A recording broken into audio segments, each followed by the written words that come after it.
Aquí comienza Desde el Fagot, un programa donde el fagot es el protagonista. Charlas con músicos y músicas, perspectivas y experiencias sobre el instrumento.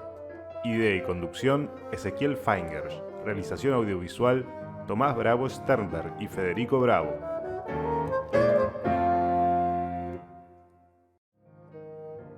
Hola, ¿qué tal? ¿Cómo están? En el programa de hoy les quisiera compartir la primera parte de la entrevista realizada al destacado flautista argentino Jorge de la Vega, quien es primera flauta de la Orquesta Estable del Teatro Colón y profesor en el Instituto Superior de Arte del mismo teatro. Jorgito, querido, lindo, finalmente, decime para ubicarnos dónde y cuándo naciste y arrancá de ahí. Bueno, yo nací en la ciudad de Mendoza, capital, el 22 de septiembre del año 59. O sea que ostento en este momento la maravillosa suma de 62 años. Y Eh, ¿cómo la música llegó por azar o tu familia? la música, en realidad mi madre es música. eh, Ella incluso no solo ha sido, ha tenido una cátedra de piano en la escuela de música durante muchos años, sino que aparte hizo mucha gestión porque fue secretaria académica de la escuela de música, después fue cuando las escuelas superiores aquí en la Universidad Nacional de Cuyo se transforman en Facultad de Arte.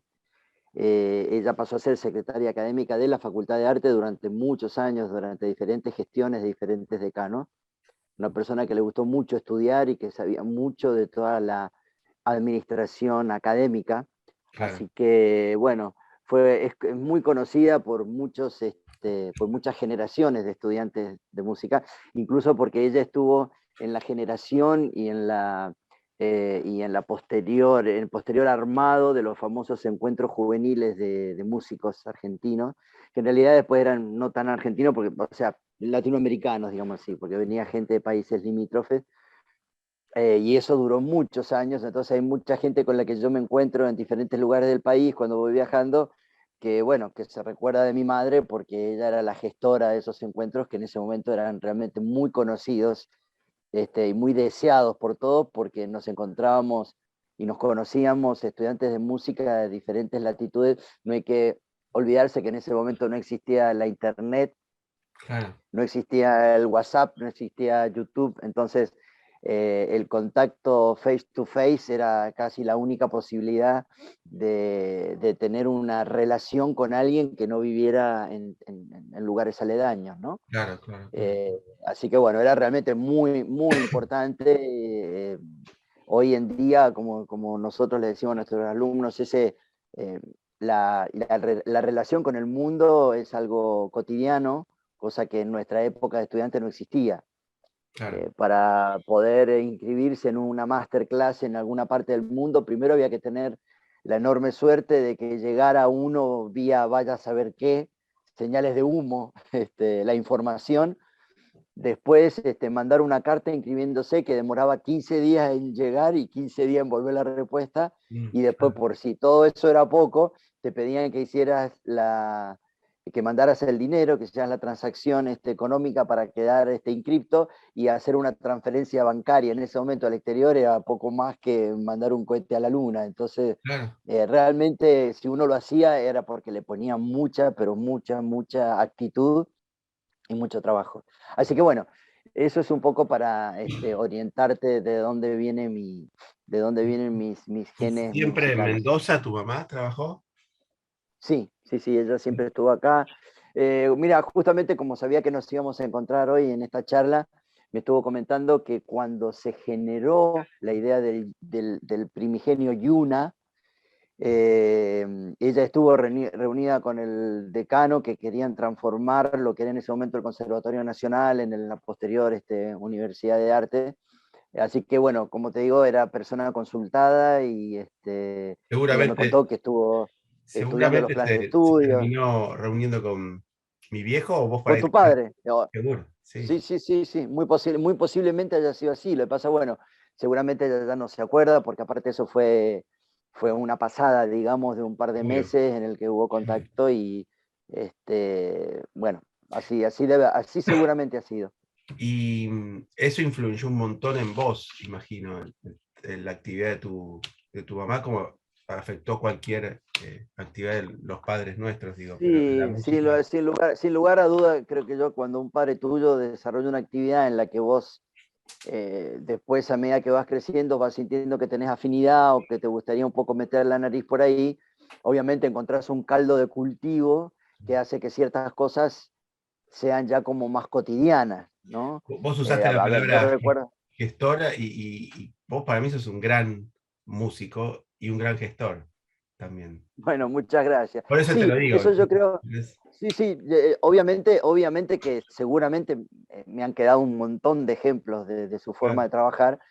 Más allá que, bueno, después, como yo te digo, independientemente de eso, tenés que tener el bichito dentro tuyo que haga que eso te divierta, te guste, o que tengas, o que a la misma vez tengas el talento para poder hacerlo, ¿no? claro. Yo siempre digo, mira, he conocido solamente un par de personas, dos o tres funcionarios, por así decirlo, entre los cuales está mi madre, que yo digo que con dos o tres, con dos o tres docenas de funcionarios de ese nivel, la Argentina sería un país de primer mundo. Mm, Por ver cómo han podido transformar las piedras en pan, ¿no? claro, A pesar a pesar de lo que tuviera a su alrededor, pero bueno, con su intención, con su capacidad de gestión y sobre todo con su honestidad, se han llevado por delante lo que fuera para poder concretar sus ideas, sus sueños, sus intereses obvio, que fundamentalmente eran los intereses comunes a toda la gente, no eran sus intereses personales. O en claro. todo caso, si eran intereses personales, eran intereses muy bienvenidos porque abarcaban a toda la sociedad, entonces se peleaba por un grupo, por la humanidad, por así Claro, decirlo. claro, claro, claro. Che, y cómo llega la flauta, primer instrumento, o empezás con No, otro? no, en realidad mi primer instrumento ya como a los 8 años fue la guitarra. Pero bueno, como ya, o sea, estoy hablando con alguien que va a entender perfectamente todas las cosas que me voy a contar, sobre todo porque, bueno, tu padre también, un súper gestor, un enorme músico, pero el tema era que cuando yo le planteaba algo para divertirme a mi madre, ella automáticamente lo transformaba en algo universitario. Entonces yo le dije un día, este, eh, mamá, me gustaría tocar la guitarra, porque claro, yo veía algunos amigos que tocaban la guitarra y cantaban samba en la escuela algo popular. Entonces me dice, uy, qué bueno. Entonces me trajo un profesor que empezó enseñándome escala, arpegio, o sea, y la samba estaba última en la escala de valores, ¿me entendés? Entonces, bueno, finalmente terminé estudiando la guitarra como un instrumento de generación de música clásica. Mm, Es más, hasta llegué a tocar en un concierto de alumnos, siendo muy chico, pero bueno, eso obviamente tenía fecha de caducidad porque en realidad yo había llegado con otra idea a claro. hacer eso. Bueno, posteriormente, yo siempre se lo cuento y bueno, vos te acordarás de ese espectáculo que yo hacía con Ernesto H., Los Animales de la Música, Obvio. y en el programa teníamos los currículum que cada uno había escrito, pero siempre detrás de la diversión y del chiste. Y yo ahí tenía una frase que decía que cuando yo entré en la adolescencia, mi madre, en un hecho de absoluta democracia maternal, me dijo, o elegís un instrumento o te lo elijo yo. Entonces, bueno, resultó ser que como ella tenía una amiga y lo conocía al hijo, y que bueno, finalmente, idas y vueltas, terminé estudiando órgano, Mm, pero no el órgano, no el farfisa de los gatos, claro. sino órgano a tubo, Sí, sí, órgano, o sí, sí, sea, sí. Órgano órgano de como. iglesia, órgano, claro. Y como acá en la escuela de música, para poder hacer la carrera de órgano, tenías que hacer piano complementario obligatorio. Después el piano complementario se institucionalizó en todas las carreras de los diferentes instrumentos, pero particularmente en órgano, ya en ese momento tenía que hacer piano complementario. Entonces, bueno, finalmente ella me dijo, bueno, ya que vas a hacer piano complementario, ¿por qué en vez de complementario no lo haces también como carrera? Conclusión, terminé estudiando el órgano, el piano. Obviamente eso también tenía fecha de caducidad, porque bueno, eran mi primer contacto con la música y un poco presionado por esta situación de que había que elegir un instrumento, pero viste que las casualidades no existen.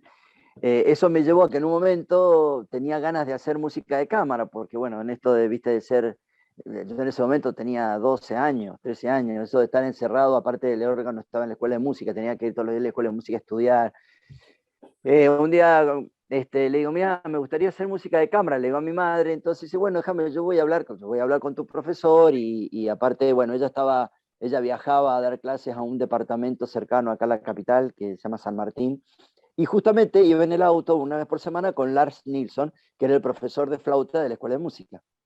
Entonces un día comentándole, le dice, mira, mi hijo está haciendo la carrera, quisiera hacer algo de música de cámara, ¿no tendrás un alumno? Bueno, finalmente él dijo, sí, sí, tengo unos alumnos más o menos del mismo nivel, nos puso en contacto y así nos juntamos una primera vez a ensayar, me acuerdo, una sonata de Händel,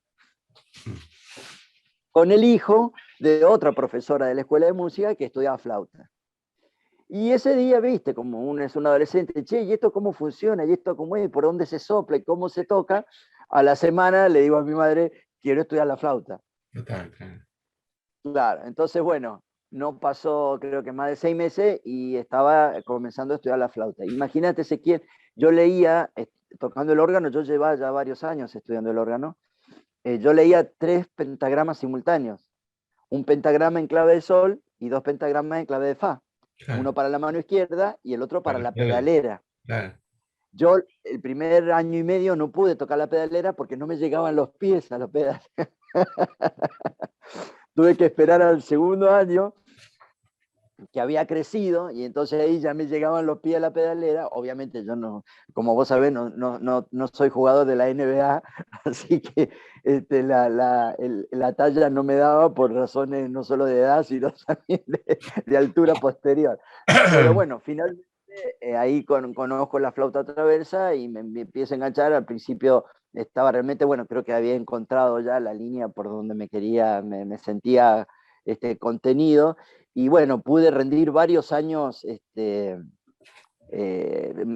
varios años seguidos como libre, cada mesa me presentaba y rendía, por los primeros años me resultaba muy sencillo, sobre todo por toda esta facilidad que tenía de lectura.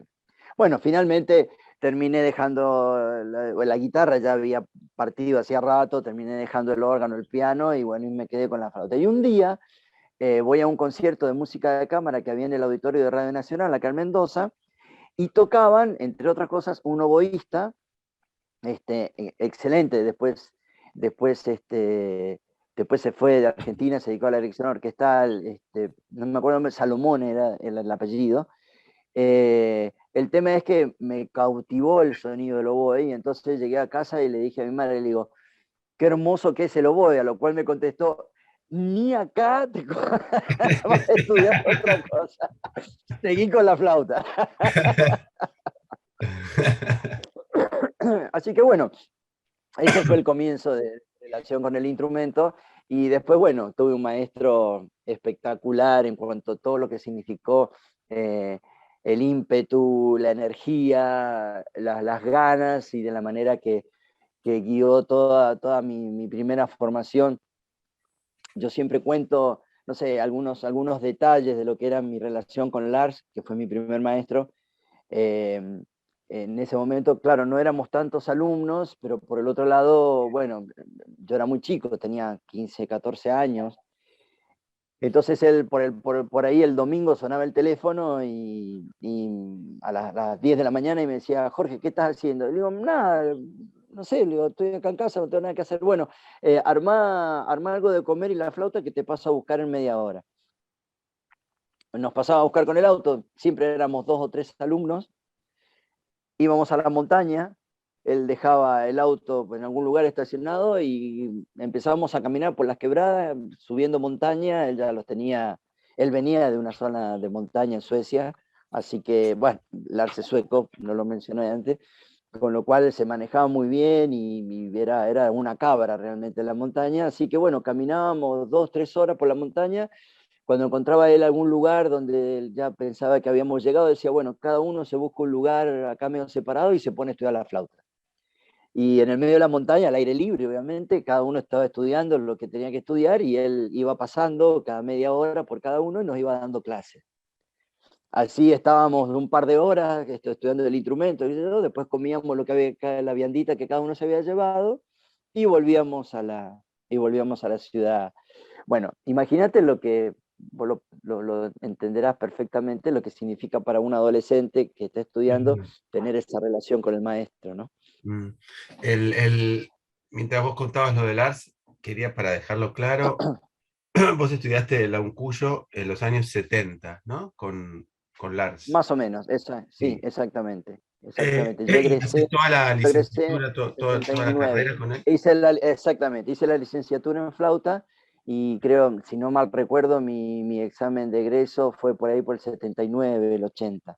Y hablando de las diferentes formalidades que había, vos dijiste internet, que es así algo muy drástico, también se dio en los países sudamericanos donde todo supuestamente está centralizado en la capital, que favorece mucho a los chicos de y chicas de la capital. En Ujú. algunos casos y en algunas épocas eh, hay algunos centros culturales muy importantes, Sí, casi te diría tan importantes absolutamente. como la capital, como Córdoba, y en los 70 estaba Mendoza. Y Sí, sin lugar que a hizo dudas, sin que lugar a no dudas. tengas que venir a Buenos Aires y estudiar con un super Exact- maestro, ¿no? Fue esa una... Exactamente. Y a Sí, sí, Lars, mira, sí, sí, sí, sí. sí, digo, y sumale a que se generaba un centro donde por esas cosas de la vida, digamos, se reunían un grupo de maestros de mucho calibre, Sí, claro. teniendo la ventaja que viviendo en el interior, con el ritmo de vida que tienen las ciudades del interior, hacía que uno tuviera una frescura mental y una cantidad de tiempo para estudiar y para relacionarse con el instrumento y con el estudio de una manera muchísimo más sana y que te diría que más violenta en cuanto a intensidad, ¿no? Mm, Yo eso lo noté mucho incluso después ya viviendo en la capital, teniendo alumnos del interior. La claro. diferencia que había por ahí en el proceso de aprendizaje de un alumno de la capital con uno del interior. El del Claro. interior por ahí lo veía cada 3 semanas o por ahí una vez al mes y sin embargo tenía una capacidad de aprendizaje que posiblemente tenía que ver con esta fluidez y con esta naturalidad de vivir una vida más tranquila, con más aire, con más espacio. Claro, claro, y tal vez de Suecia a Mendoza la calidad de vida fue similar, bueno, hasta mejor en Mendoza diría, pero digo, no, no estaba la locura citadina de Buenos Aires, ¿no? En su momento. Sí, la verdad que eso no lo sé muy bien. Lo de Lars también fue una casualidad. Él siempre dijo, Vine por un año y me quedé a vivir toda mi vida". Él había ¿Lars es venido de contratado. Estocolmo? ¿De dónde es? ¿De otra No, ciudad? no creo que no creo que no es propiamente de Estocolmo. De todas maneras, él había estudiado con, con Nicolette en Freiburg, en Alemania, Ok. así que vos sabés, el europeo en sí es una persona mucho más de viajera Sí, que, sí, sí, que, claro, que por claro, ahí el sudamericano, sobre todo porque ellos caminan 2 pasos y ya están en el país, en la frontera. Para claro, nosotros pasar a otro país nos lleva kilómetros y kilómetros de distancia, ¿no? claro, Lo mismo también con los cambios de idioma, los cambios de forma de vida, al estar todos tan cerca, eh, es otra la relación que se tiene con esos cambios, digamos. Para nosotros es un poco claro. más complicado. Y Lars cuando llegó a Argentina y después se quedó, eh, es un porcentaje inventado, pero que no suena tan extraño. Siempre más de la mitad de la gente que uno se cruza en trabajos argentinos pasaron por las manos de él. Entonces, Sí, sí, sí, eh, sí, sí. Él generó una escuela flautística ya te diría que no solo nacional, porque después ya en los últimos años tenía gente de toda Latinoamérica Claro. que iba a estudiar con él. Él aparte, bueno, no sé, un personaje, es un personaje muy carismático, entre otras cosas, porque él después se dedicó a hacer música latinoamericana, música popular latinoamericana. De Claro, hecho, toca la quena como pocos conistas, con un claro. virtuosismo, porque le gustó, porque investigó, porque siempre fue un curioso y terminó siendo de los formadores de un conjunto de música indoamericana que fue muy conocido, que se llamó Marcama.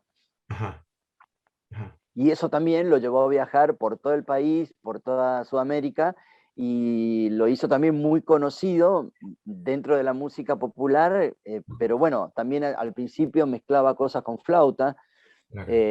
después ya directamente traspasó toda la quena y entonces hacía cosas con un virtuosismo muy particular. Pero bueno, por eso te digo, una persona muy carismática y un personaje realmente con capacidades impensadas. Y así daba clase también, así como yo te digo que él el domingo nos pasaba a buscar y nos llevaba a la montaña y nos daba clase, o sea, en ese sentido hay una actitud y una capacidad como docente que es inapelable, ¿no? Che, ¿y qué otros colegas ya tal vez, o amigos o exalumnos, cursaron con vos? Algunos nombres que se te vengan. Mirá, con quien cursamos todo el tiempo fue con Patricia Dadal, Ajá, éramos los dos incluso muchas veces nos daba clase a los dos a la juntos. vez. Si bien, bueno, yo después me vine a Buenos Aires antes que ella y yo terminé la licenciatura unos años antes, eh, pero de aquella época, bueno, después estaba Renato Liguti, que ya se jubiló, que era el solista de la Orquesta de San Juan. Ajá, Y después, bueno, hay cantidades de flautistas que se han generado después de eso, porque en ese momento éramos menos cantidad, después la afluencia de alumnos cada vez fue aumentando, también la popularidad del instrumento, la flauta se fue haciendo cada vez un instrumento más popular en el sentido de que mayor cantidad de gente lo quería estudiar, claro, y bueno, yo he perdido el contacto con toda la gente que pasó, pero yo después ya perdí el contacto con la escuela de música a partir claro, de mi carrera y la cantidad de gente que ha seguido pasando por su mano ha sido incontable, digamos, ¿no? claro, claro, Yo claro. ya la verdad que no los conozco. De Y, aquella época que éramos menos, recuerdo estos. y Jorge, para situarnos aún más Perdóname, Sandra Coaviva, que está en la Sinfónica Nacional, también fue alumna de Lars. también fue, ok, ok, También ok. de los que recuerdo ahora, somos de los que pasamos por sus manos. Lars no estaba solo en ese ámbito cultural tan grande, estaba acompañado de un grupo de profesores en los vientos, por lo menos. Sí, o Genial. sea, Todos eran. todos eran unos enormes personajes, sí, sí, todos, a Y, ver, el quinteto de vientos de la Universidad Nacional de Cuyo de la época de Lars era, para nosotros, estudiantes allí, era el conjunto. Y claro, más para los instrumentistas de viento. Bueno, vos recordarás en oboe, Juan José González, claro, que después, bueno, ha generado toda la industria de las cañas de oboe y de clarinete en la Argentina, sí, mostrando, yo recuerdo, pero mira, bueno, después te cuento eso, pero sigo hablando del quinteto, pero yo recuerdo que cuando nosotros por ahí nos juntábamos en alguna reunión y estaba él, que yo recuerdo que él contaba, o cuando por ahí caía algún oboísta a través, y en ese momento funcionaba mucho el Goethe Institute, ujú, trayendo grupos de cámara productos que venían de Alemania y que venían en una gira latinoamericana subvencionada por el instituto. Y cada uno que llegaba, él le mostraba y porque se iba a algún lugar donde había encontrado una caña y él sacaba caña, de acá son los famosos zanjones, digamos, que son lugares por donde pasa el agua, porque vos sabés que el riego en Mendoza esto es absolutamente artificial, los claro, canales, las acequias, los zanjones son los lugares como el hombre ha hecho para distribuir el agua por toda la ciudad claro, para poder tener vegetación. Bueno, había lugares donde crecían cañas, él buscaba las cañas, las gubiaba, las cortaba y le mostraba y así ya en aquella época él tenía toda esta claro, historia de las cañas. Bueno, mirá dónde terminó, ¿no? Generando una claro. industria, una pyme impresionante. Y Después, visto desde hoy eh, era una necesidad, pero inmediata, porque todo Era el un mundo se visio, un quejaba visio, de que no había sí. nada, entonces era como generártelo vos mismo. No, no, un visionario, porque cuando él lo contaba eso, él lo contaba, bueno, no sé, como si fuera un hobby. Uno lo veía como si fuera un hobby, él lo tenía muy, lo tenía muy claro porque, bueno, después ya empezó a sembrar las cañas que correspondían, a alquilar chacras para tener sus plantaciones de caña, bueno, Claro, hasta llegar a lo que soy, lo que ¿no? soy, claro. Pero bueno, después en los otros integrantes del quinteto estaba en clarinete Atilio Cascone, que era un virtuoso y un estudioso del instrumento, era una persona realmente de una capacidad de estudio y de prolijidad. Se aprendía mucho de todos ellos, porque bueno, aparte del quinteto eran los solistas de la orquesta, ¿no? De Loncuyo. Se aprendía mucho con ellos, solo sentándose al lado. Era gente aparte muy dadivosa en el sentido de compartir todas sus experiencias. Después en corno, un chileno, Salinas, y en fagot, el famoso Roque ruso, Roque, que Roque se formó acá en Buenos Aires, claro, y después terminó en Mendoza. Era también un virtuoso, pero fundamentalmente era un personaje como ser humano. Era una persona este, así del chiste sarcástico o sea, cada uno tenía como muy marcada su personalidad, ¿no? claro, Y yo soy un agradecido a la vida, entre otras cosas, porque recordando aquella época, yo de todos aprendí algo. claro, Porque cuando yo estaba en la orquesta, yo entré a la orquesta con 15 años. Hice mi primera aparición tocando el pícolo en la banda de escena de Rigoletto. claro. Y a partir de ahí me fue muy bien y bueno, si se necesitaba un refuerzo o algo por el estilo, bueno, finalmente a partir de ahí ya empecé a tocar en la orquesta, tocaba pícolo, tocaba segunda flauta, o sea que estaba en contacto con ellos casi en forma cotidiana y escucharlos tocar y los consejos que te daban o los comentarios que hacían entre ellos o que te hacían a vos, fue realmente, eso es invaluable, visto desde hoy en día, yo digo, pucha, porque sabes lo que pasa, aunque uno tuviera el dinero, no sé si eso se puede comprar. O sea, yo no sé si podés generar un grupo de maestros con esa característica y poder tenerlos a tu disposición en forma cotidiana y ordinaria, por así decirlo, ¿no? Es que es como vos decís, porque acá estaba al mismo tiempo, similar, el quinteto del Mozarteum, el famoso quinteto del Mozarteum, Exacto, que por ser exacto, y estar en Buenos Aires, obviamente que adquiere un renombre diferente, o al menos inventado por los totalmente. propios porteños, como lo quieras llamar. Pero para un porteño como el que te está hablando, enterarte eh, en- que había un quinteto que era igual o mejor, en un lugar donde estaba todo mucho más a la mano, como vos decís, hace que el alumno se nutra mucho más que si estuvieses en Buenos Aires intentando ir a un ensayo del quinteto del Mozarteum.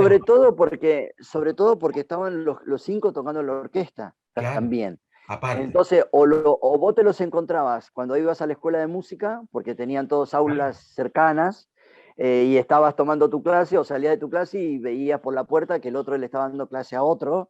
increíble. Bueno, era la época de Rubén Albornoz con Juan José,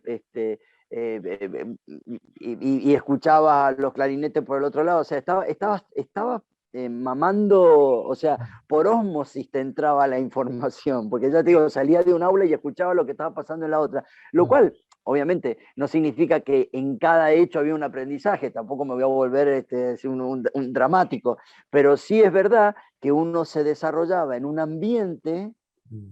que sería imposible generar de forma voluntaria. Se dio así porque cayeron todos acá, porque tenían y porque todos tenían su característica, porque se llevaban bien, y entonces ensayaban. Es más, el aula donde ellos ensayaban era un aula que estaba enfrente de todas donde ellos daban sus clases privadas, o sea, sus individuales. Con lo cual encima por ahí Escuchaba. salías y escuchabas al quinteto sonando en Claro, un aula de enfrente. Entonces, uno no se daba cuenta, pero claro, estabas viviendo esa rutina en forma cotidiana y bueno, la verdad, eso es impagable, ¿pudiste tocar realmente impagable. con el quinteto o con alguno de ellos después? No, a lo mejor en algún momento, en alguna obra de menor importancia, Lars me dejaba tocar de primera flauta en la orquesta y entonces por ahí toqué al lado de Juan José o con Atilio o con Roque. Por eso siempre habían consejos, siempre habían sugerencias. Pero con quien sí tuve el enorme honor de tocar, que no hubo muchos que lo pudieran hacer, fue con el quinteto del Mozarteo. Fue un momento que ellos tenían una gira por Tucumán, por el norte, y el maestro Gianelli estaba enfermo. Entonces me pidieron, yo ya era solista de la Orquesta Estable, y entonces me llamó Mariano Frogioni y me pidió si yo no podía hacer los ensayos y tocar con ellos en esos conciertos. Así que, bueno, tengo la cocarda, si se quiere, de haber podido hacer un par de conciertos con el quinteto del Mozarteum. Quédate escuchando Desde el Fagot. Desde el Fagot. Radio Damus, la radio del Damus. Música, debates, información, actualidad y humor. Llévanos a todos lados, bajate la aplicación y sé parte de este espacio. Radio Damus, nuestros sonidos.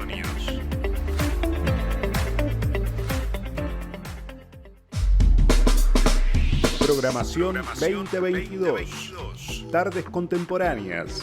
Órgano en Baires. Entre teclas. Voces que escuchan. Cámara hoy. Barroco de dos mundos. Paredes pintadas. Mujeres de la música. Espacio jazz. Músicas cruzadas. Desde el Fagot. Todo es música. Y los estrenos de Por la huella de las cuerdas, un programa dedicado a la guitarra. Dígame licenciade, un programa de graduados y graduadas. Radio Damus, nuestros sonidos.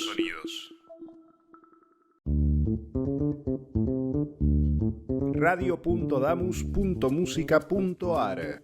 La radio TV en vivo, información de los programas y mucho más. Radio.damus.musica.ar.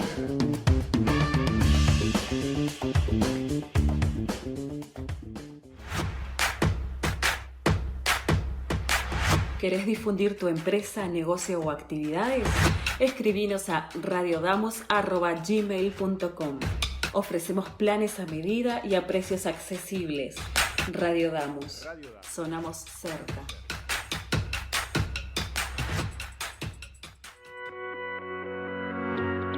Sumate a nuestra programación. La radio del Damus está abierta a propuestas. Si sos docente, no docente, estudiante, graduado o graduada del Damus, tenés tu lugar en la radio. El espacio es gratuito y te ayudamos a preparar tu programa. Escribinos a radiodamus@gmail.com o buscanos en Facebook e Instagram. Radio Damus, tu radio.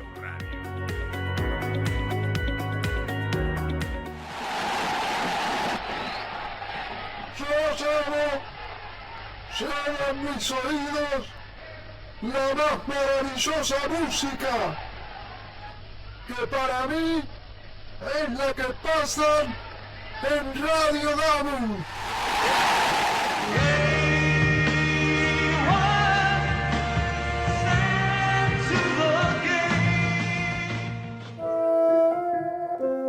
Seguimos con Desde el Fagot.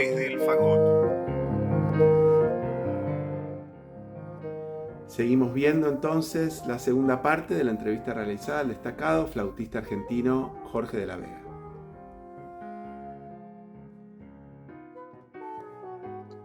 De cómo se da todo para que estés cómodo y con todo lo que necesitas en ese momento tan lúdico y creo de los más importantes de la formación de un músico en la universidad. Que después uno a veces lo cuenta cuando se fue afuera y tuvo la dicha de que pasó lo que vos me estás contando en Mendoza, que es medio único, no es normal, a eso voy, no es algo que se da siempre. Mira, qué sé yo no sé cómo es en otro lado, pero viendo un poco la experiencia me dice que no es sencillo que sucedan cosas así, entre otras cosas porque, bueno, comenzando por tener la suerte de que se reúnan 5 tipos que tocan fenómeno y que a la misma vez quieren dar clase y que son dedicados. La verdad que no es algo sencillo de que suceda. Claro. Más allá de que, bueno, vos sabés que sí. No, perdóname, si no te quiero interrumpir, pero digo, vos terminás la licenciatura y en qué momento, ¿cuáles eran tus planes en tu cabeza? O sea, quedarte en Mendoza, en la Mira, orquesta. no, en realidad mis planes estaban muy signados por algo que también Lars me había metido en la cabeza desde un comienzo y al ver que, bueno, que él, yo creo que él veía en mí ciertas condiciones, por lo cual él desde un principio me dijo que yo me tenía que ir a estudiar afuera. Y obviamente siempre el objetivo era poder estudiar con Nicolet, que había sido su maestro. Así es que, bueno, después de varios años yo aterrizo en Alemania, pero el problema es que cuando yo lo contacto a Nicolet, Nicolet en ese momento se retiraba de la Hochschule de Freiburg, ya se iba, no daba más clases, o sea, tendría que haber ido a clases particulares que yo no podía costear, digamos, pero tuve la enorme suerte, bueno, por eso digo que para mí las casualidades no existen, sino, bueno, poder ir encontrándose con estos maestros a lo largo de la vida, que él en ese momento me dijera, pero yo tengo algo para usted, porque hay un maestro que yo sé que a usted le podría venir muy bien, lo voy a contactar con él, hable. Y bueno, pasaron varias cosas, no fue ese año, fueron 2 años después, entre medio yo gané el concurso como solista del Teatro Colón, y cuando vuelvo en el 85 a Alemania, vuelvo y gano la plaza para poder estudiar con Paul Meissen, que era el maestro que me había recomendado Nicolet, y que finalmente fue mi maestro, mi gurú de mi vida, digamos, porque no solo fue un maestro, como lo fue Lars, no solo fue un maestro en la flauta, sino fue un maestro de vida, ¿no? Claro. Eh, Y el Así concurso que era estable, porque si uno se adentra a tu trayectoria, que es enorme, generalmente, digo, se suele dar de que uno termina de estudiar y sigue estudiando.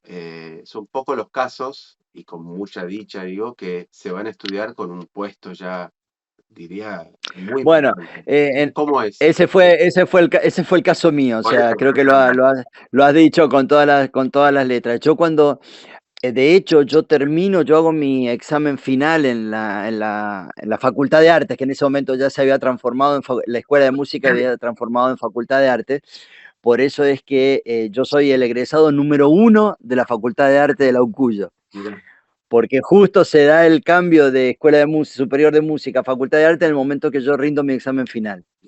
Yo ya estaba tocando en la Sinfónica Nacional. Yo estaba contratado, primero estuve contratado como primera flauta 6 meses y después estuve 2 años más como segunda flauta Acá en Buenos Aires en Buenos ¿quién te Aires. había ido que fuiste? ¿Te acordás? ¿Cómo?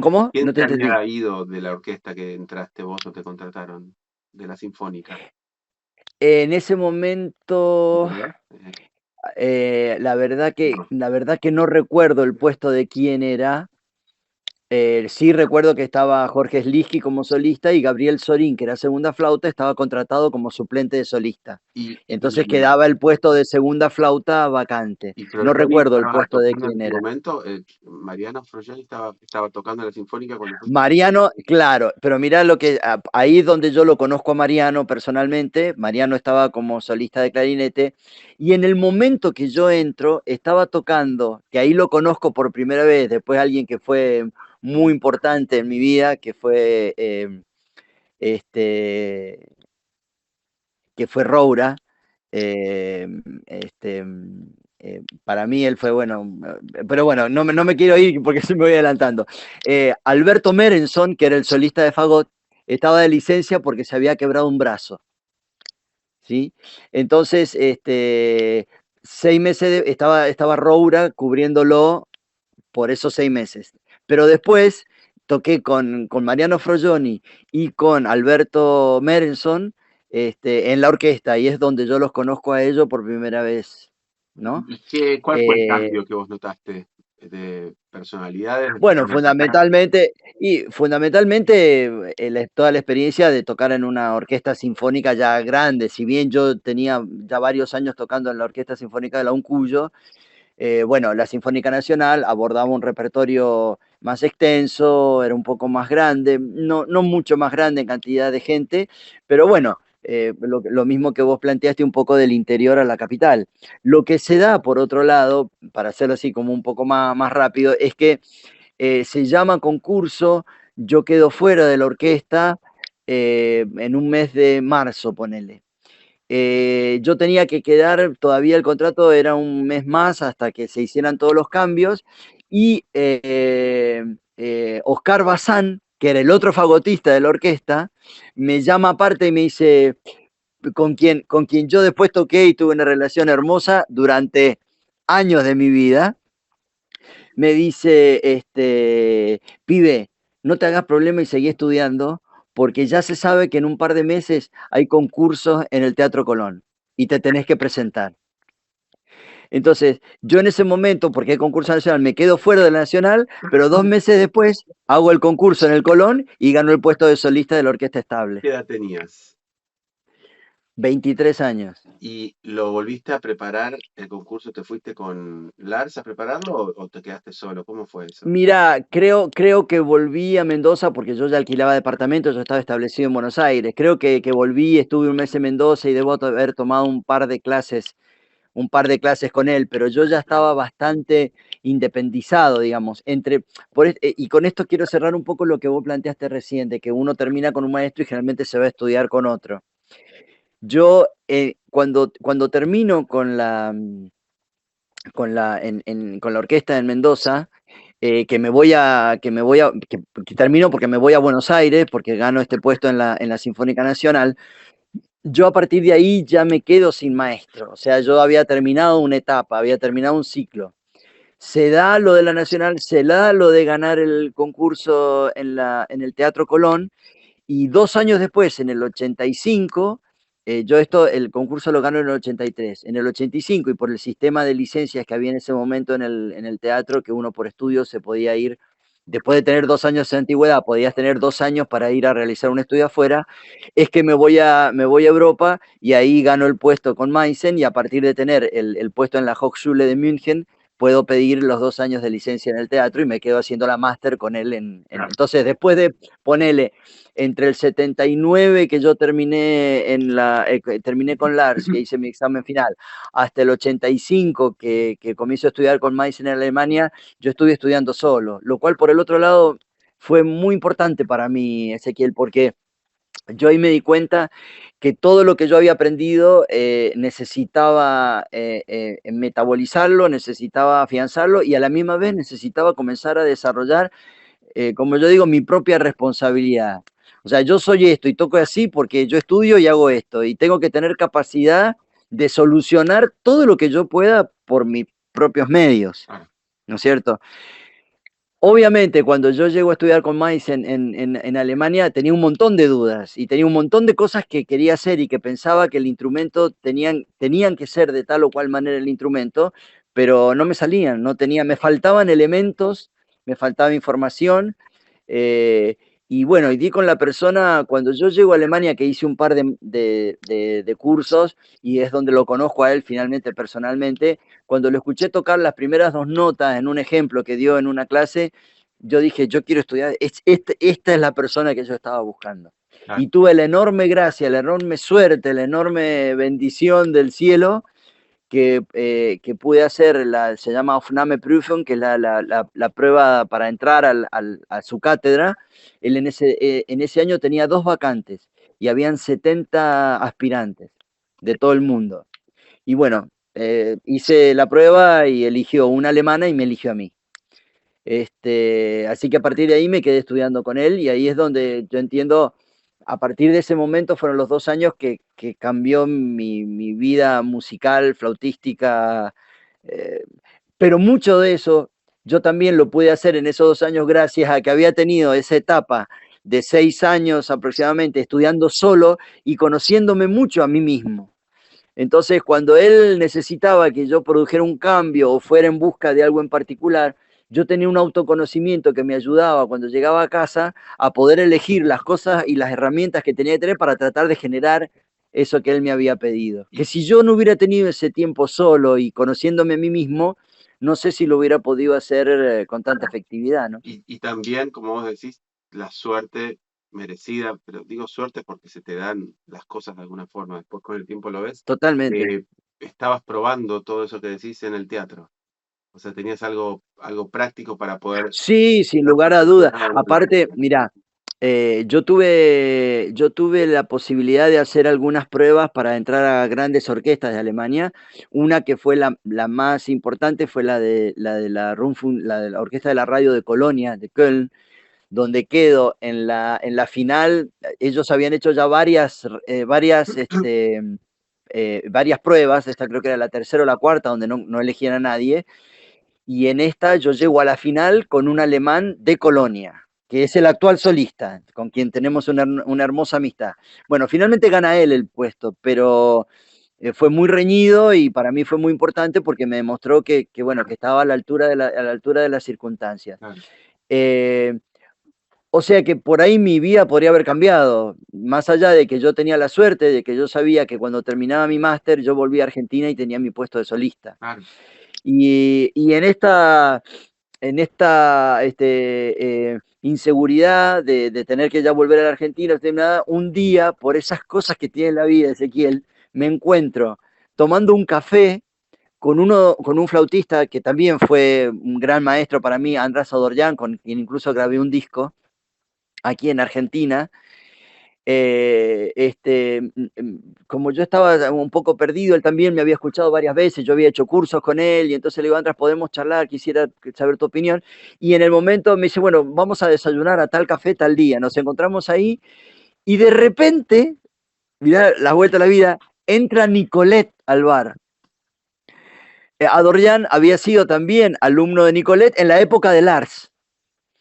Y entonces le dice, Orel, vení. Y él dice, no, dice, vine a ensayar porque tengo concierto acá en la Hércules Hall, que está enfrente del café esta noche, pero está cerrado. Entonces me dice Adorján a mí, Jorge, ¿tenés problema que Orel se siente a desayunar con nosotros? Y yo abrí los ojos y digo, ¿cómo voy a tener problema? Es como se bajó Dios y para pedir si podía desayunar con nosotros. Y entonces el consejo me lo da él. Él me dice, Jorge, nunca, nunca jamás dejes un puesto antes de haber ganado otro. Y me dio la contestación de lo que yo le iba a preguntar, porque mi idea era, o vuelvo a Argentina y retomo mi puesto en el Colón, o después de esto que pasó, que casi quedo como solista de la Orquesta de Colonia, me quedo aquí buscando, y él es donde él me dice, nunca dejes un puesto sin haber ganado otro. Increíble, increíble. ¿Y te costó mucho adaptarte en Alemania, por más que fueron solo 2 años? O sea, ¿volviste a Argentina? ¿Cómo fue? Sí, yo soy un tipo, vos me conocés, yo soy un tipo muy nostalgioso, y de hecho cuando yo estaba en Alemania no extrañaba Buenos Aires, extrañaba Mendoza, Sí. que son las cosas, Sí, sí. ¿no? O sea, extrañaba no sé, el otoño, la primavera, los asados, la familia. Sí, soy un tipo no soy una persona que se desarraiga fácilmente.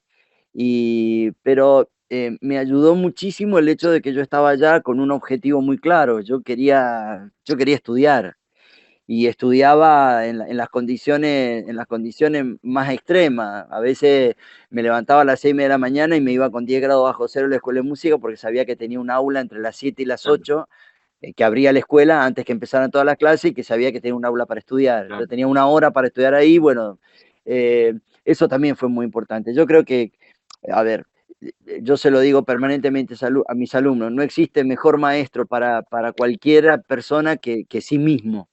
Claro.